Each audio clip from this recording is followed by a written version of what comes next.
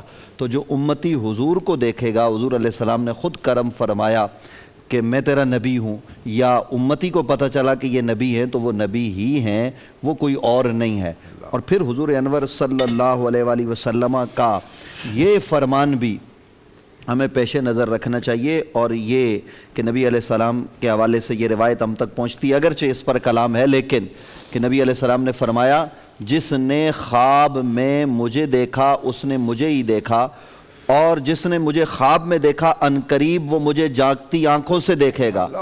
اور یہ روایت ہمیں ملتی ہے, اور اس پر بزرگوں نے صراحت کی ہے کہ ساری زندگی اگر کوئی آدمی نبی علیہ السلام کو خواب میں دیکھے پھر جاگتے نہ دیکھ سکے تو وقت وصال وہ نبی رحمت صلی اللہ علیہ وآلہ وسلم کو دیکھ لے گا, نبی علیہ السلام کرم فرمائیں گے. تو یہ آپ نے بڑی اہم بات کی ہے, ہر امتی کی یہ خواہش ہے. تو اس کے لیے ہمیں ضروری نہیں ہے کہ نبی کرم فرمائیں تو وہ گناہگار کے خواب میں بھی آ سکتے ہیں, وہ گناہگار امتی پر بھی مہربانی کر سکتے ہیں. اور اس طرح کی روایتیں ہمیں ملتی ہیں اسلاف سے کہ ان کے ہاں کسی پر کسی معمولی عمل کی وجہ سے نبی علیہ السلام نے کرم فرما دیا. ہمارے یہاں بغداد کا ایک قصہ ہے, کتابوں میں لکھا ہوا ہے, اور یہ فضیلت کی بات ہے, اس پر کوئی جرا کوئی کلام والی بات نہیں ہے, کہ ایک شخص نے جو نان مسلم تھا نبی علیہ السلام کی اولاد کی عزت کی, ایک خاتون کی عزت کی. اس نے کہا میں نبی کی بیٹی ہوں, تو نبی علیہ السلام کی اولاد کی عزت اور ان کو کھلانے کی برکت کہ رات نبی علیہ السلام اس کافر کے خواب میں تشریف لے آئے اور وہ کلمہ پڑھ کے مسلمان ہو گیا. یہ نبی علیہ السلام کرم فرما دیں تو اس کے لیے امتی کو یہ چاہیے کہ وہ کوشش کرتا رہے. وہ کوشش کیا کرے, وہ کثرت سے نبی علیہ السلام پر صبح و شام درود و سلام کے نذرانے پیش کرے.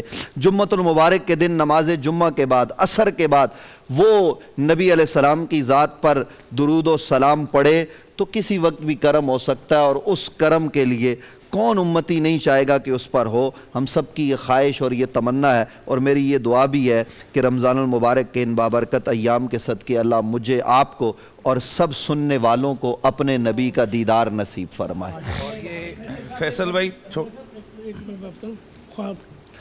خواب کے سلسلے میں جو ہمارا آج موضوع ہے, خواب ہمیشہ ایسے عالم کو بتانا چاہیے جو کتاب و سنت کا عالم ہو, سمجھدار ہو اور آپ سے محبت کرنے والا ہو.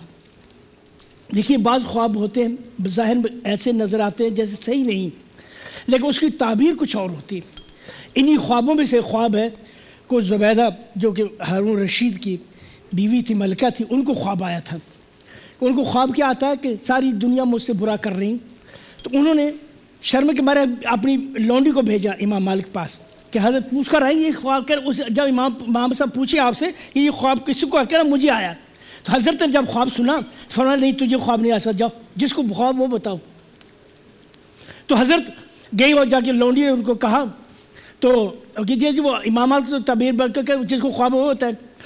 تو اس کو کہو جب ملکہ کو آیا خواب ہارون رشید کی بیوی کا، فرمایا اس سے اللہ تعالیٰ ایسا کام لے گا جس سے ساری دنیا مستفید ہوگی. اور واقعی اللہ نے ایسا کام نہر زبیدہ انہوں نے بنایا ہے. نہر زبیدہ سمجھتے ہیں آپ؟ نہر زبیدہ جانتے ہیں آپ؟ یہ نہر زبیدہ پہلے پانی مکہ میں پانی بڑی تکلیف تھی. زبیدہ نے کیا کیا، سارے طائف کے جو چشمے تھے ان کا پانی جمع کر کے اس کو مکہ لائی اور مکہ میں اس نہر کو پورے مکہ میں گھمایا. ابھی تک وہ نہر قائم ہے. اس لیے خواب جو ہوتا ہے ایسا نہیں کہ ظاہری طور پر برا ہے، اس کی تعبیر کچھ اور سکتی ہے، سمجھے نا. تو ہمیشہ خواب ہمیشہ اس آدمی کو بتانا چاہیے جو آپ سے محبت کرتا ہے اور علم دین کا علم رکھتا ہے. آدمی کی یہ خواہش ہوتی ہے کہ وہ محمد الرسول اللہ صلی اللہ علیہ وعلیٰ آلہ وسلم کو خواب میں دیکھے. میں مختصر گزارش کروں گا. خوش نصیب تو وہ صحابہ تھے جنہوں نے اپنی حیات میں آقا کا دیدار کیا ایمان کی حالت میں اور بار بار کیا. دوسرے نمبر پر خوش نصیب وہ ہیں جو خواب میں آقا کی زیارت اور دیدار کرتے ہیں. اور جیسے مفتی نوید عباسی صاحب نے کہا کہ آقا کو دیکھنا آقا ہی کو دیکھنا ہے. 4 طرح کے الفاظ ترمذی شریف میں لا یتمثل بی، لا یتصور بی، لا یتخیل بی، لا یتشبہ بی، کہ شیطان بالکل آقا کی شکل میں نہیں آ سکتے. اور تیسرے خوش نصیب وہ ہوں گے جو میدان محشر میں حوض کوثر پر آقا کے مبارک ہاتھوں حوض کوثر کے جام پئیں گے، شفاعت نصیب ہوگی. دیکھیں اب آقا کو خواب میں دیکھا جائے اس کے لیے کیا کیا جائے. ایک واقعہ سناتا ہوں. امام شافعی رحمۃ اللہ علیہ کی خدمت میں ایک شخص آ کر کہنے لگا کہ میں چاہتا ہوں کہ آقا کا دیدار ہو جائے، کیا کروں؟ تو امام شافعی رحمۃ اللہ علیہ فرمانے لگے کہ تم 3 دن بعد میرے پاس آنا اور 3 دن میں تم پانی نہیں پینا، باقی ساری چیزیں کھانا لیکن پانی نہیں پینا. تو 3 دن کے بعد جب وہ امام شافعی رحمۃ اللہ علیہ کی خدمت میں آیا کہ حضرت اب آپ بتائے آقا کے دیدار کا کیا طریقہ ہے؟ تو فرمایا طریقہ تو میں نے بتا دیا. اس نے کہا آپ نے تو کچھ نہیں بتایا. کہا میں نے کیا کہا تھا؟ کہا کہ جی 3 دن تک آپ نے پانی نہیں پینا. کہا اس کا نتیجہ اور اثر کیا ہوا؟ کہا بیٹھتا ہوں تو پانی، کھڑا ہوتا ہوں تو پانی، لیٹتا ہوں تو پانی، ہر چیز میں مجھے پانی ہی پانی ذہن پر سوار ہو گیا ہے. فرمایا آقا پر اتنا درود بھیجو کہ ہر وقت تمہاری زبان درود سے تر رہے. امام عاصم کوفی رحمۃ اللہ علیہ ان کے ہونٹوں سے خوشبو آتی تھی. لوگوں نے بڑا مجبور کیا، راز بتائے. ہم تو چیپسٹک، لپسٹک اور ایئر فریشنر اور ماؤتھ فریشنر اور پتہ نہیں کیا کیا الائچی منہ میں رکھتے ہیں خوشبو آئیں. ان کے ہونٹوں سے ویسے ہی خوشبو آتی تھی. شاگردوں نے بڑا اصرار کر کے مجبور کیا. کہنے لگے میں نے قرآن کی خدمت کی ہے، آقا پر درود بھیجا ہے. ایک دن خواب میں آقا کا دیدار ہوا. آقا نے کہا عاصم کوفی تو نے قرآن سے محبت کی ہے، تو نے مجھ پر درود پڑھا ہے، لا اپنے ہونٹ آگے کر، میں محمد الرسول اللہ تیرے ہونٹوں کا بوسہ لوں گا. فرمایا جس رات خواب میں آقا نے ہونٹوں کا بوسہ لیا، موت تک ان کے ہونٹوں سے اور موت کے بعد ان کی قبر سے خوشبو آیا کرتی تھی. سبحان اللہ، سبحان اللہ، ماشاء اللہ. فیصل بھائی ایک چھوٹی سی چیز میں سننے والوں کی خدمت میں عرض کر دوں.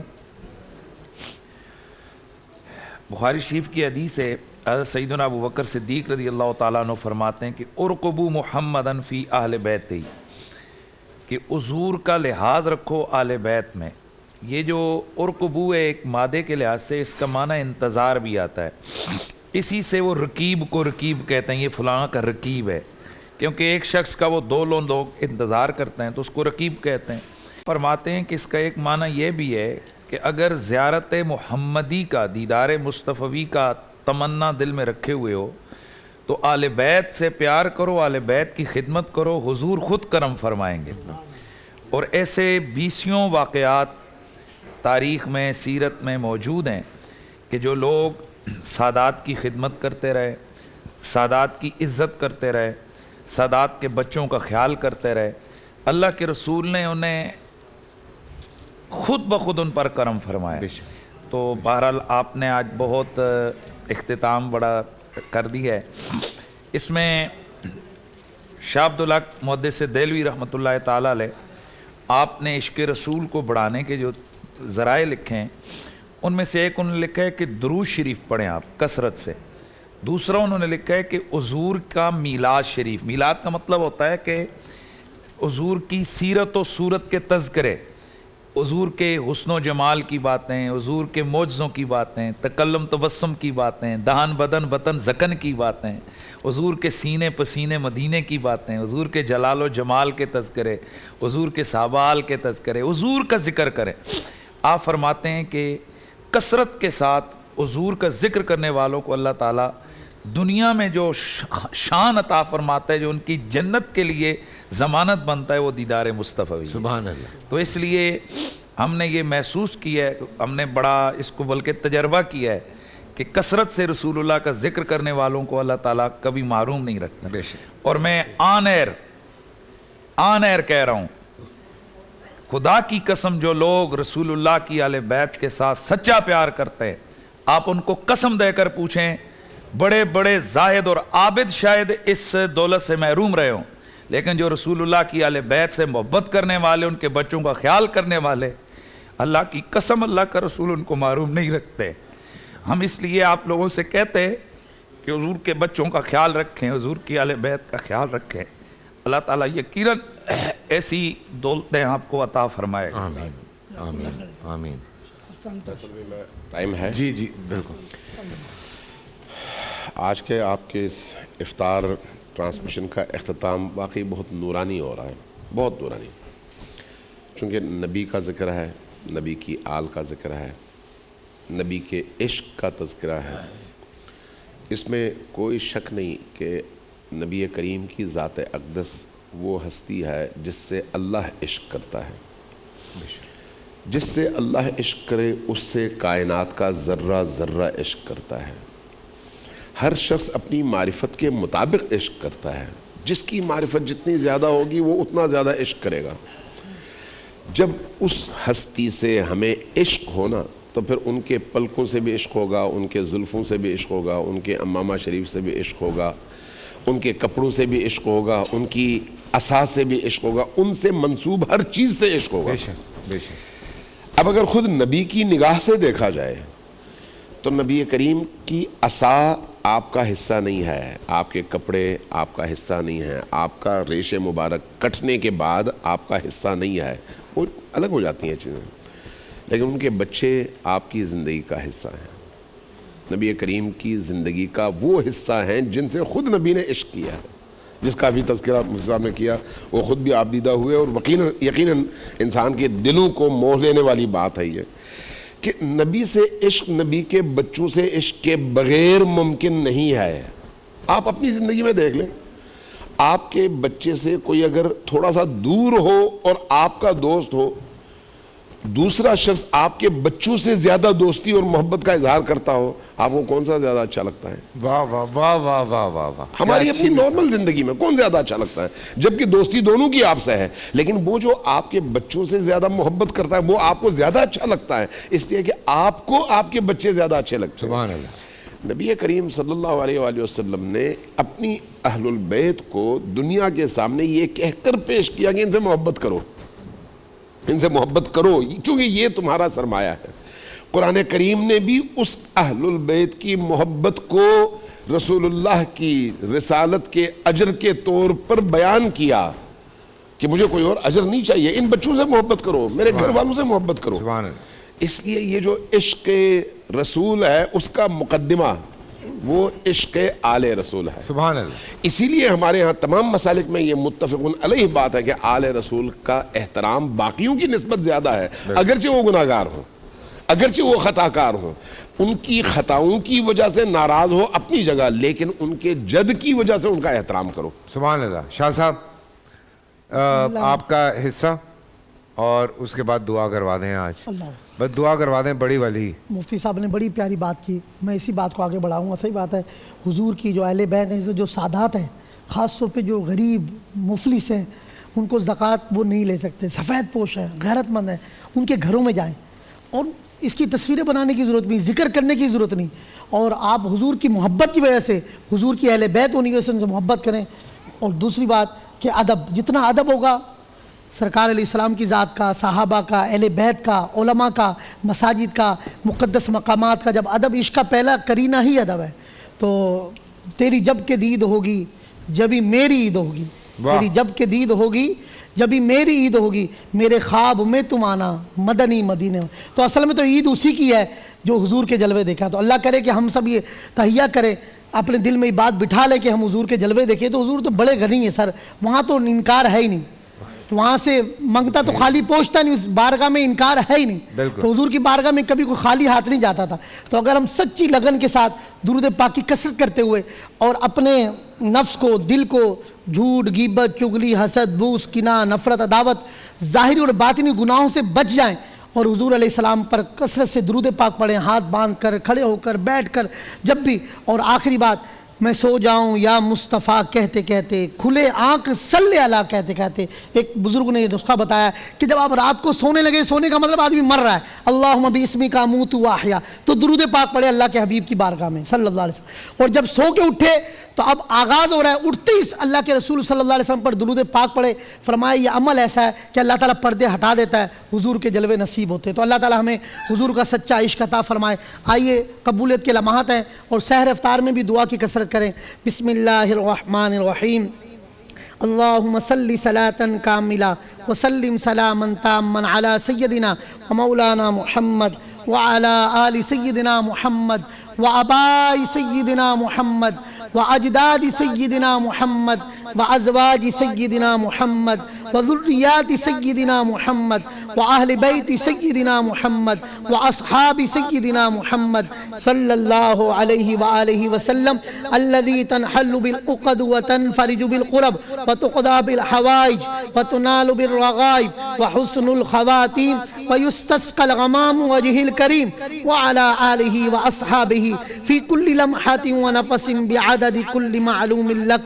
یا اللہ یا اللہ یا اللہ. اے کریم, ہمارے اعمال تو ایسے نہیں, مالک ہمارے اعمالوں کی طرف نہ دیکھ, تجھے تیرے پیارے محبوب کا واسطہ صلی اللہ علیہ وسلم. اے اللہ تیرے حبیب کی گریہ وزاری کا واسطہ, تیرے پیارے محبوب صلی اللہ علیہ وسلم کی مہمان نوازی کا واسطہ, تیرے محبوب کے سخی ہونے کا واسطہ. اے کریم تیرے پیارے حبیب کے گھرانے کا واسطہ, اہل بیت اطہار, مخدومہ کائنات, سیدہ طیبہ طاہرہ ماں خاتون جنت حضرت فاطمہ الزہرا سلام اللہ علیہا و ابیہا کا واسطہ, سیدہ کے بچوں کا واسطہ. اے اللہ ہمارے پاس کچھ نہیں, یہ سخیوں کا گھرانہ ہے.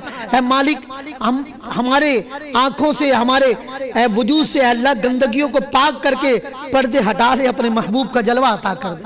اے اللہ اپنے محبوب کا سچا عاشق بنا دے, عشق رسول کی خیرات دے دے. الہی بحق کے بنی فاطمہ کہ برکول ایمان کنی خاتمہ, اگر دعوت امرد کنی ور قبول منو دست و دامان آل رسول. اے اللہ عشق رسول کا جہم پلا دے, اپنے محبوب کا سچا عاشق بنا, ہمارا خاتمہ ایمان پر ہو.